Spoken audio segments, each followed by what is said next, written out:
This will be a quick video tutorial of the Lotus stitch.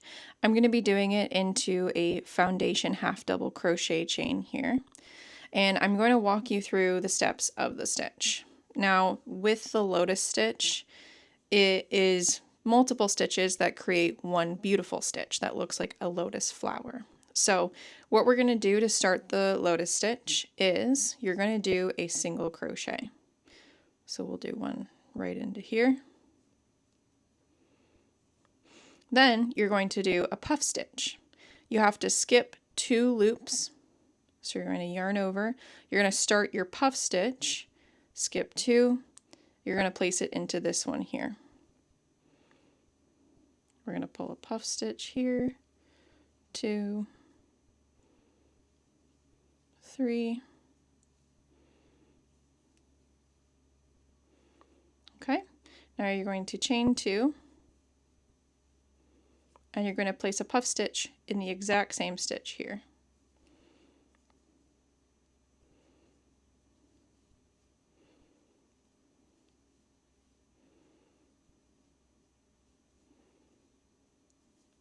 Chain 2 again.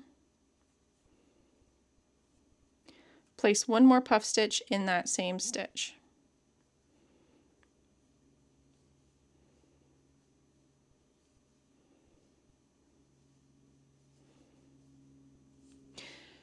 There we go.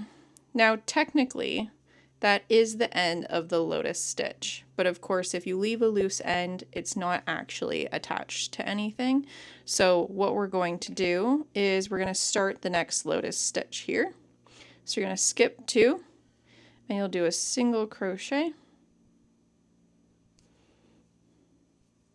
and technically, depending on your pattern, that single crochet that stitches down to keep your Lotus stitch attached is the first stitch of the Lotus stitch. So that single crochet, it actually begins our Lotus stitch if we're doing Lotus stitch till the end of the row. So I'll show you one more time. Skip 2 stitches, we're going to put a puff stitch in the next.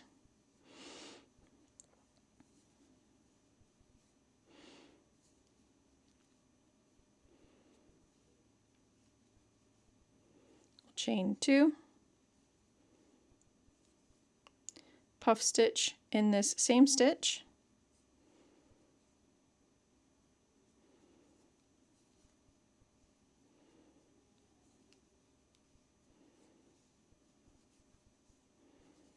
chain 2,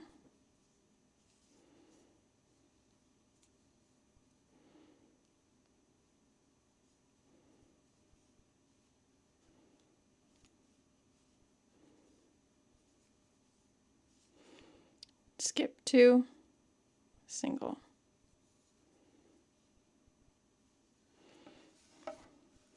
And that is, you can see 2 Lotus stitches here. So this is what it should look like. It's comprised of 3 puff stitches, a few chain stitches, and it always begins with a single crochet stitch. Now, if this is your first time using a Lotus stitch, something important to note if you want to work it into a pattern or you just want to freehand this into a pattern is that the Lotus stitch takes up 6 stitches. So it takes up 1, 2, 3, 4, 5, 6. But in order to finish a row, you have to slip stitch it or do a single crochet at the end. So you want to have a variable of 6 stitches to the count to fit Lotus stitches, but you have to have some leeway at the beginning and end of the Lotus stitch. But if you're just using this to learn how to do the Lotus stitch, that's it.